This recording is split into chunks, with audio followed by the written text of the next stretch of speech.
1 नवंबर 1979। समय रात्रि 1 बजे। स्थान तिरुपति मंदिर। पूरा तिरुपति शहर और स्वयं भगवान श्रीमन्नारायण भी शयन कर रहे थे और घनघोर शांत रात्रि थी। कितने में ही तिरुपति मंदिर में भगवान वेंकटेश्वर के श्री विग्रह के ठीक आगे जो बड़ा सा घंटा है वो अपने आप हिलने लगा और उस घंट नाद से पूरा तिरुपति शहर एकदम आश्चर्य में भरकर उठ खड़ा हुआ। मंदिर रात्रि 12 बजे पूर्ण रूप से बंद हो गया था। फिर एक ऐसी घंटनाद की ध्वनि आ रही है। कोई भी जीवित व्यक्ति मंदिर में रात्रि 12 बजे के बाद रहना संभव नहीं, तो फिर किसने यह घंटा नाद किया? कोई जीव जंतु मंदिर में प्रवेश नहीं कर सकते क्योंकि सारे द्वार बंद है। तो फिर कौन है ये? मंदिर के मुख्य कार्यकारी अधिकारी श्री PVR के प्रसाद के नेत्रों में अश्रु थे, क्योंकि केवल वे जान पा रहे थे कि यह केवल घंटा नाद नहीं है, ये भगवान ने अपना संकेत दिया है मेरे वरुण जाप की सफलता के लिए। भगवान के सभी भक्त यह घटना बड़ी श्रद्धा से पढ़े। यह अलौकिक दिव्य चमत्कारी घटना सन 1979 नवंबर माह की है। सन 1979 में तिरुपति क्षेत्र में भयंकर सूखा पड़ा। दक्षिण पूर्व का मानसून पूरी तरह विफल हो गया था। गोवर्धन जलाशय लगभग सूख चुका था।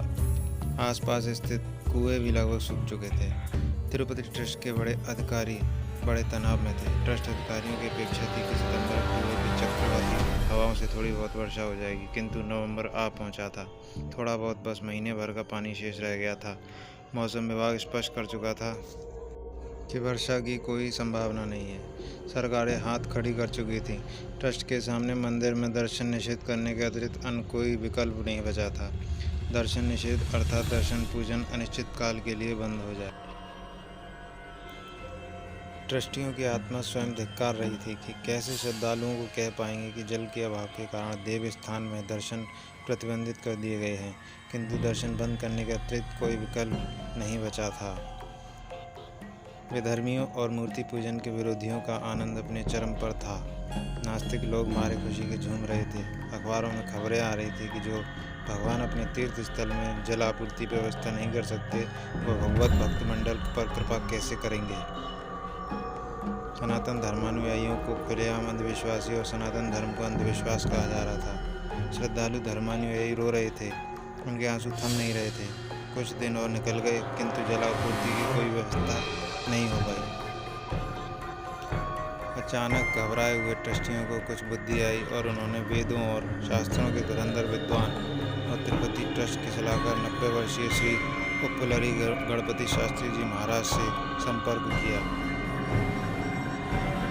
ट्रस्टियों ने महाराज श्री से पूछा कि क्या वेदों और शास्त्रों में इस गंभीर परिस्थिति का कोई उपाय है। श्री उप्पलरी गणपति शास्त्री जी महाराज ने उत्तर दिया कि वेदों और शास्त्रों में श्लोक की और अलौकिक समस्त समस्याओं हैं। महाराज श्री ने ट्रस्टियों को वरुण जप करने का परामर्श दिया। महाराज श्री ने ट्रस्टियों को बता दिया कि पूर्ण समर्पण, श्रद्धा और विश्वास से यदि अनुष्ठान किया जाए तभी अनुष्ठान फलीभूत होगा, अन्यथा नहीं।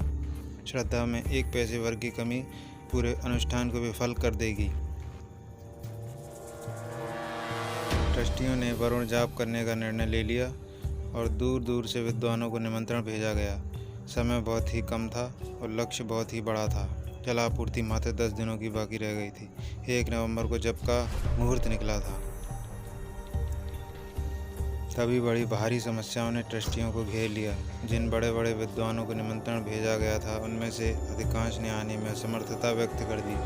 किसी का स्वास्थ्य खराब था तो किसी के घर में मृत्यु हो गई थी, किसी को कुछ तो किसी को कुछ समस्या आ गई। वरुण जाप लगभग असंभव हो गया। इधर इन खबरों से अखबार बड़ी प्रमुखता से चटखारे ले लेकर छापे जा रहे थे और सनातन धर्म अनुयायियों, ट्रस्ट मंडल और तिरुपति बालाजी का मजाक बनाए जा रहे थे। धर्म के शत्रु सनातन धर्म को अंधविश्वास सिद्ध करने पर तुले हुए थे। ट्रस्ट के अध्यक्ष श्री प्रसाद साहब की आंखों में आंसू थे। उन्होंने रो रो कर अंतः हृदय से प्रभु वेंकटेश से प्रार्थना की। सारे ट्रस्टी और भक्तों ने भी प्रार्थना की। सभी ने प्रभु से प्रार्थना की, क्या वरुण जाप नहीं हो पाएगा? क्या मंदिर के दर्शन बंद हो जाएंगे? क्या हजारों लाखों साल की परंपरा लुप्त हो जाएगी? नवंबर के महीने में रात्रि विश्राम के लिए मंदिर के पट बंद हो चुके थे। मंदिर में कोई नहीं था। सभी चिंतित भगवत भक्त अपने अपने घरों में रो रो कर प्रभु से प्रार्थना कर रहे थे। और तभी रात्रि में 1 बजे यह घंटनाद गूंज उठा। पूरे तिरुमला पर्वत पर मानो प्रभु सबसे कह रहे हों, चिंता मत करो, मैं हूँ तुम्हारे साथ। दूसरे दिन सुबह से ही वरुण जाप हेतु अनुकूलताएं मिलनी प्रारंभ हो गईं। जिन विद्वानों ने आने में असमर्थता व्यक्त कर दी थी, उनकी उपलब्धि के समाचार आने लगभग लग गए। 8 नवंबर को पुनः मुहूर्त निर्धारित कर लिया गया। जो विद्वान अनुष्ठान से मुंह फेर रहे थे, वे पूरी शक्ति के साथ अनुष्ठान में आ डटे। वरुण जाप 3 दिनों तक चलने वाली परम कठिन वैदिक प्रक्रिया है। यह प्रातः लगभग 3 बजे आरंभ हो जाती है। इसमें कुछ विद्वानों को तो घंटों छाती तक पुष्करणी सरोवर में खड़े रहकर मंत्र जाप करने थे। कुछ भगवान के अर्चा विग्रहों का अभिषेक करते थे, कुछ यज्ञ और होम करते थे, तो कुछ वेद पाठ करते थे। 3 दिनों की इस परम कठिन वैदिक प्रक्रिया के चौथे दिन पूर्णाहुति के रूप में सहस्त्र कलशाभिषेकम सेवा प्रभु श्री वेंकटेश्वर को अर्पित की जाने वाली थी। 3 दिनों का अनुष्ठान संपन्न हुआ। सूर्य नारायण अंतरिक्ष में पूरे तेज के साथ देदीप्यमान हो रहे थे। बादलों का नामो निशान तक नहीं था।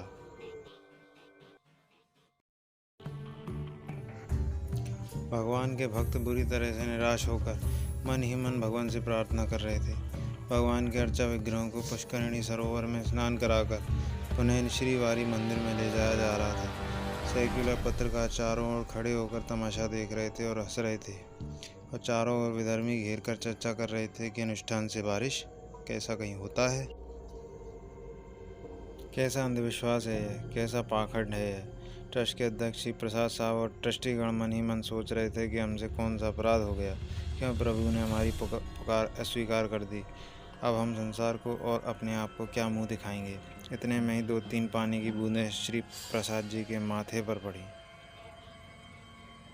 उन्हें लगा कि पसीने की बूंदें होंगी, और घोर निराशा के बढ़े कदम बढ़ाते रहे मंदिर की ओर। पर फिर और 5-6 मोटी बूंदें पड़ी। सर उठाकर देखा तो आसमान में काले काले पानी से भरे हुए बादल उमड़ आए हैं और घनघोर बिजली कड़कड़ा उठी। 2-3 सेकंड में मूसलाधार वर्षा आरंभ हुई। ऐसी वर्षा कि सभी लोगों को भगवान के उत्सव विग्रहों को लेकर मंदिर की ओर दौड़ लगानी पड़ी। फिर भी वे सभी सर से पैर तक बुरी तरह से भीग गए। याद रहे, वर्षा केवल तिरुपति के पर्वत क्षेत्र में हुई। आसपास एक बूंद पानी नहीं बरसा। गोगर्भम जलाशय और आसपास के कुएं लबालब भरकर बहने लगे। इंजीनियरों ने तुरंत आकर बताया कि पूरे वर्ष तक जल आपूर्ति की कोई चिंता नहीं। सेक्युलर पत्रकार और धर्म के शत्रुओं के मुंह पर हवाइयाँ उड़ने लगीं और वे बगले झांकने लगे। लोगों की आंखें फटी की फटी रह गईं। भक्त मंडल जय जयकार कर उठा। यह घटना सबके सामने घटित हुई और हजारों पत्रकार और प्रत्यक्षदर्शी इसके प्रमाण हैं। लेकिन इस बात को दबा दिया गया। सनातन धर्म की इस इतनी बड़ी जीत के किस्से कभी टेलीविज़न, सिनेमा अथवा सोशल मीडिया पर नहीं गाए जाते। भगवान वेंकटेश्वर श्रीनिवास कोई मूर्ति नहीं, वरन साक्षात श्रीमन्नारायण स्वयं हैं। अपने भक्तों की पुकार सुनकर वे आज भी दौड़े चले आते हैं। भक्त हृदय से पुकारे तो सही।